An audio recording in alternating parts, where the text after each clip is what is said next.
ॐ श्रीं ह्रीं श्रीं कमले कमलालये प्रसीद प्रसीद श्रीं ह्रीं श्रीं ॐ महालक्ष्म्यै नमः। दुर्गे स्मृता हरसि भीतिमशेषजन्तोः स्वस्थैः स्मृता मतिमतीव शुभां ददासि। अङ्गं हरेः पुलकभूषणमाश्रयन्ति भृङ्गाङ्गनेव मुकुलाभरणं तमालम्। अङ्गीकृताखिलविभूतिरपाङ्गलीला माङ्गल्यदास्तु मम मङ्गलदेवतायाः। दारिद्र्यदुःखभयहारिणिका त्वदन्या सर्वोपकारकरणाय सदार्द्रचित्ता। ॐ श्रीं ह्रीं श्रीं कमले कमलालये प्रसीद प्रसीद श्रीं ह्रीं श्रीं ॐ महालक्ष्म्यै नमः। ॐ श्रीं ह्रीं श्रीं कमले कमलालये प्रसीद प्रसीद श्रीं ह्रीं श्रीं ॐ महालक्ष्म्यै नमः। दुर्गे स्मृता हरसि भीतिमशेषजन्तोः स्वस्थैः स्मृता मतिमतीव शुभां ददासि। मुग्धा मुहुर्विदधति वदने मुरारेः प्रेमत्रपाप्रणिहितानि गतागतानि। मालादृशोर्मधुकरीव महोत्पलेया सा मे श्रियं दिशतु सागरसम्भवायाः। दारिद्र्यदुःखभयहारिणिका त्वदन्या सर्वोपकारकरणाय सदार्द्रचित्ता। ॐ श्रीं ह्रीं श्रीं कमले कमलालये प्रसीद प्रसीद श्रीं ह्रीं श्रीं ॐ महालक्ष्म्यै नमः। ॐ श्रीं ह्रीं श्रीं कमले कमलालये प्रसीद प्रसीद श्रीं ह्रीं श्रीं ॐ महालक्ष्म्यै नमः। दुर्गे स्मृता हरसि भीतिमशेषजन्तोः स्वस्थैः स्मृता मतिमतीव शुभां ददासि। विश्वामरेन्द्रपदविभ्रमदानदक्षम् आनन्दहेतुरधिकं मुरविद्विषोऽपि ईशन्निषीदतु मयि क्षणमीक्षणार्ध मिन्दीवरोदरसहोदरमिन्दिरायाः। दारिद्र्यदुःखभयहारिणिका त्वदन्या सर्वोपकारकरणाय सदार्द्रचित्ता। ॐ श्रीं ह्रीं श्रीं कमले कमलालये प्रसीद प्रसीद श्रीं ह्रीं श्रीं ॐ महालक्ष्म्यै नमः। ॐ श्रीं ह्रीं श्रीं कमले कमलालये प्रसीद प्रसीद श्रीं ह्रीं श्रीं ॐ महालक्ष्म्यै नमः। दुर्गे स्मृता हरसि भीतिमशेषजन्तोः स्वस्थैः स्मृता मतिमतीव शुभां ददासि। आमीलिताक्षमधिगम्य मुदा मुकुन्द मानन्दकन्दमनिमेषमनङ्गतन्त्रम् आकेकरस्थितकनीनिकपक्ष्मनेत्रं भूत्यै भवेन्मम भुजङ्गशयाङ्गनायाः।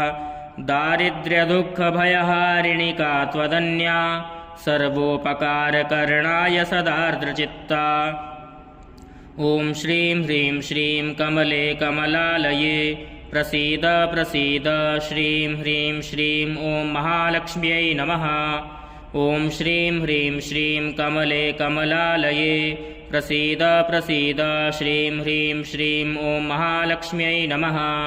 दुर्गे स्मृता हरसि भीतिमशेषजन्तोः स्वस्थैः स्मृता मतिमतीव शुभां ददासि। बाह्वन्तरे मधुजितः श्रितकौस्तुभेया हारावलीव हरिनीलमयी विभाति।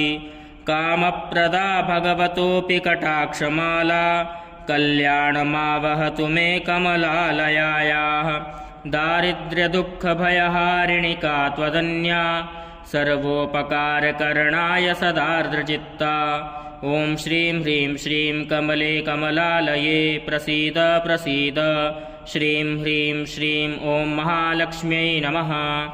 ॐ श्रीं ह्रीं श्रीं कमले कमलालये प्रसीद प्रसीद श्रीं ह्रीं श्रीं ॐ महालक्ष्म्यै नमः। दुर्गे स्मृता हरसि भीतिमशेषजन्तोः स्वस्थैः स्मृता मतिमतीव शुभां ददासि। कालाम्बुदालिललितो रसिकैटभारेर्धाराधरे स्फुरति या तडिदङ्गनेव। मातुः समस्तजगतां महनीयमूर्तिर्भद्राणि मे दिशतु भार्गवनन्दनायाः। दारिद्र्यदुःखभयहारिणिका त्वदन्या सर्वोपकारकरणाय सदार्द्रचित्ता। ॐ श्रीं ह्रीं श्रीं कमले कमलालये प्रसीद प्रसीद। श्रीं ह्रीं श्रीं ॐ महालक्ष्म्यै नमः।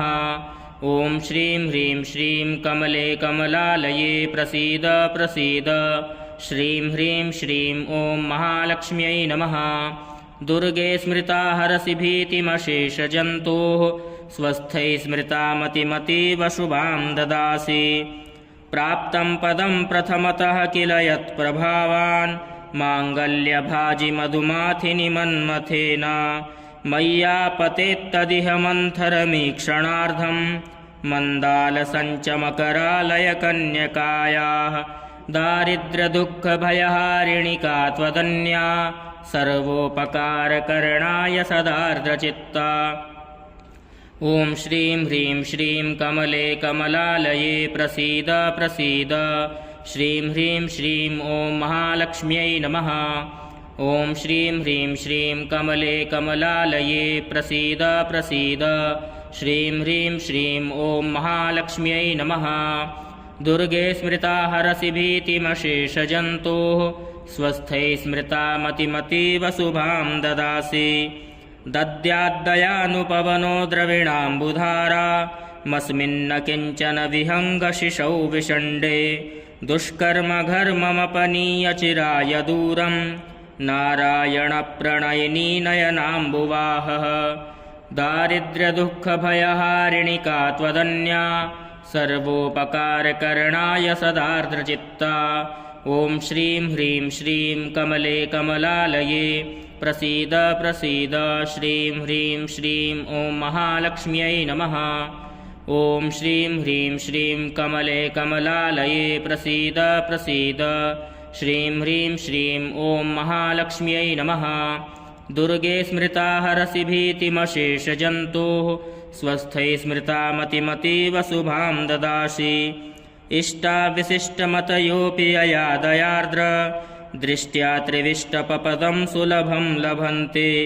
दृष्टिः प्रहरिष्टकमलोदरदीप्तिरिष्टां पुष्टिं कृषिष्ट मम पुष्करविष्टरायाः दारिद्र्यदुःखभयहारिणिका त्वदन्या सर्वोपकारकरणाय सदार्द्रचित्ता। ॐ श्रीं ह्रीं श्रीं कमले कमलालये प्रसीद प्रसीद। श्रीं ह्रीं श्रीं ॐ महालक्ष्म्यै नमः। ॐ श्रीं ह्रीं श्रीं कमले कमलालये प्रसीद प्रसीद। श्रीं ह्रीं श्रीं ॐ महालक्ष्म्यै नमः।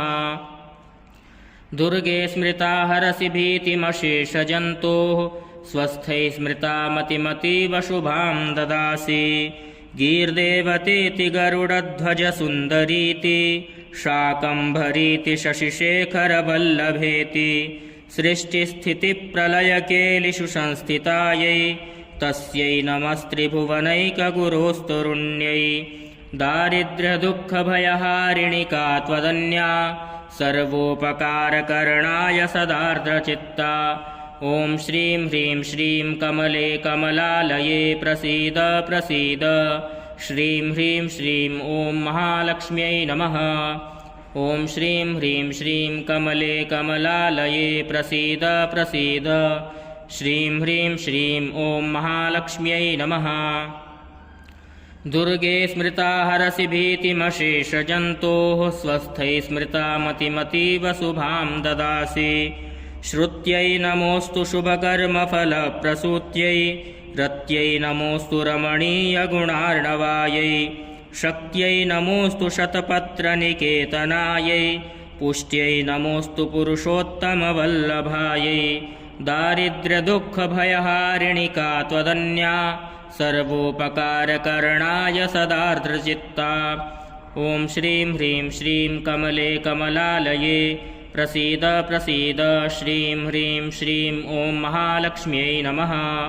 ॐ श्रीं ह्रीं श्रीं कमले कमलालये प्रसीद प्रसीद। श्रीं ह्रीं श्रीं ॐ महालक्ष्म्यै नमः।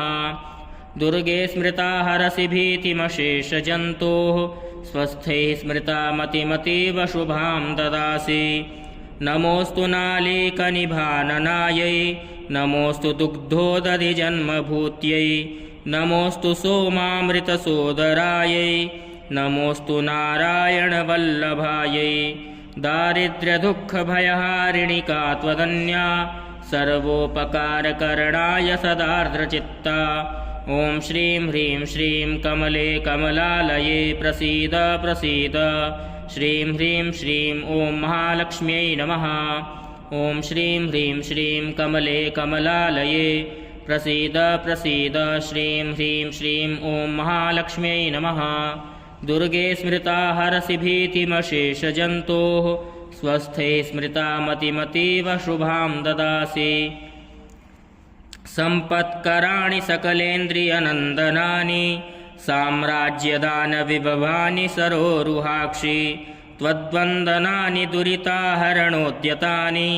मामेव मातरनिशं कलयन्तु मान्ये दारिद्र्यदुःखभयहारिणिका त्वदन्या सर्वोपकारकरणाय सदार्द्रचित्ता ॐ श्रीं ह्रीं श्रीं कमले कमलालये प्रसीद प्रसीद श्रीं ह्रीं श्रीं ॐ महालक्ष्म्यै नमः ॐ श्रीं ह्रीं श्रीं कमले कमलालये प्रसीद प्रसीद श्रीं ह्रीं श्रीं ॐ महालक्ष्म्यै नमः दुर्गे स्मृता हरसि भीतिमशेषजन्तोः स्वस्थे स्मृता मतिमतीव शुभां ददासि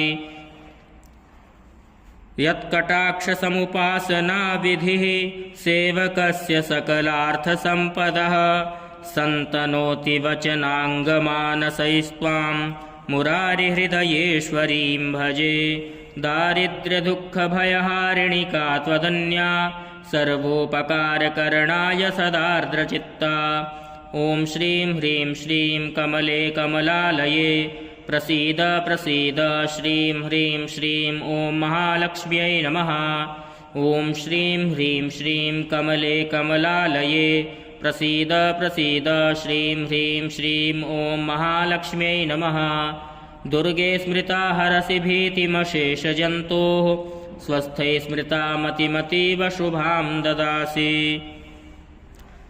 सरसिजनिलये सरोजहस्ते धवलतमांशुकगन्धमाल्यशोभे भगवति हरिवल्लभे मनोज्ञे त्रिभुवनभूतिकरिप्रसीद मह्यं दारिद्र्यदुःखभयहारिणिका त्वदन्या सर्वोपकारकरणाय सदार्द्रचित्ता ॐ श्रीं ह्रीं श्रीं कमले कमलालये प्रसीद प्रसीद श्रीं ह्रीं श्रीं ॐ महालक्ष्म्यै नमः ॐ श्रीं ह्रीं श्रीं कमले कमलालये प्रसीद प्रसीद श्रीं ह्रीं श्रीं ॐ महालक्ष्म्यै नमः दुर्गे स्मृता हरसि भीतिमशेषजन्तोः स्वस्थै स्मृता मतिमतीव शुभां ददासि दिग्हस्तिभिः कनककुम्भमुखावसृष्ट स्वर्वाहिनी विमलचारुचलप्लुताङ्गीं प्रातर्नमामि जगतां जननीमशेष